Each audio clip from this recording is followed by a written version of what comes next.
રાજકોટ જિલ્લાના ભાજપનું સંગઠન માળખું જાહેર થતા વિધાનસભા મત ક્ષેત્રોમાંથી પ્રતિનિધિત્વ રાજકોટ જિલ્લા ભાજપ સંગઠનના માળખાની છેવટે નિયુક્ત જાહેર કરવામાં આવી છે.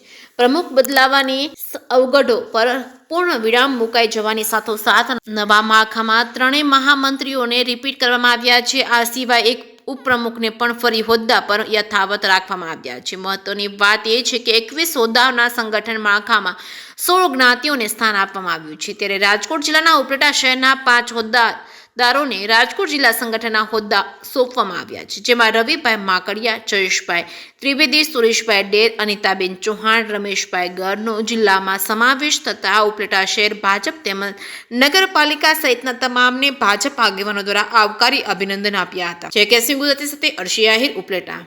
વર્ષાબેન ગજેરા, ઉપલેટા નગરપાલિકા પ્રમુખ. આજનો દિવસ ઉપલેટા માટે ગૌરવનો દિવસ છે. પાર્ટીએ આજે આપણા ઉપલેટાના 5 આગેવાનોને રાજકોટ જિલ્લા સંગઠનમાં વિવિધ હોદ્દા ઉપર કામગીરી સોંપીને ઉપલેટાનું ગૌરવ વધાર્યું છે.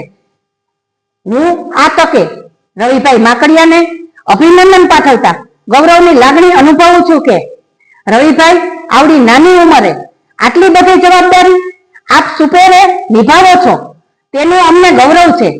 અને સાથે સાથે જયેશભાઈ ત્રિવેદી, સુરેશભાઈ ડેર અને અનિતાબેન ચૌહાણ અને રમેશભાઈ ગરને પણ અભિનંદન પાઠવું છું. તમો સહુ પાર્ટી અને દેશનું નામ રોશન કરી લોક કલ્યાણના કામો કરી આપણા માનનીય વડાપ્રધાનને 2047માં વિકસિત ભારતનું જે સ્વપ્ન સેવ્યું છે તેમાં સહભાગી બની અને વિકસિત ભારત વિકસિત ભારતમાં આપનું યોગદાન આપો. આપ સૌની વધે નામના એવી અમો બધા પાર્ટીના કાર્યકરો, ઉપલેટા નગરપાલિકાની સમગ્ર ટીમ અને નગરજનો વતી શુભકામના.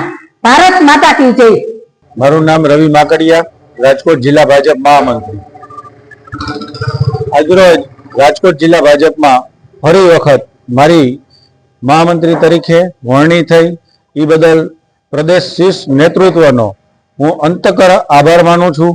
અમારા પ્રદેશ અધ્યક્ષ જગદીશભાઈ વિશ્વકર્માજી સાહેબ, પ્રદેશના સંગઠન મહામંત્રી રત્નાકરજી, અમારા ઝોન મહામંત્રી અનિરુદ્ધભાઈ દવે તથા પ્રશાંતભાઈ કોરાટ અને ગુજરાતના યશસ્વી મુખ્યમંત્રી ભૂપેન્દ્રભાઈ પટેલ, હર્ષભાઈ સંઘવી ડેપ્યુટી સીએમ તથા જિલ્લાના અધ્યક્ષ અલ્પેશભાઈ ઢોલરિયા અને જિલ્લાના મારા બંને સાંસદ ડોક્ટર મનસુખભાઈ માંડવિયા સાહેબ, પરસોત્તમભાઈ રૂપાલા સાહેબ તથા પૂરા જિલ્લાના એમએલએ તથા સર્વ આગેવાનોનો કે આજે મારી ઉપર જવાબદારી મૂકી છે એ બદલ હું પાર્ટીનો ખૂબ આભારી છું.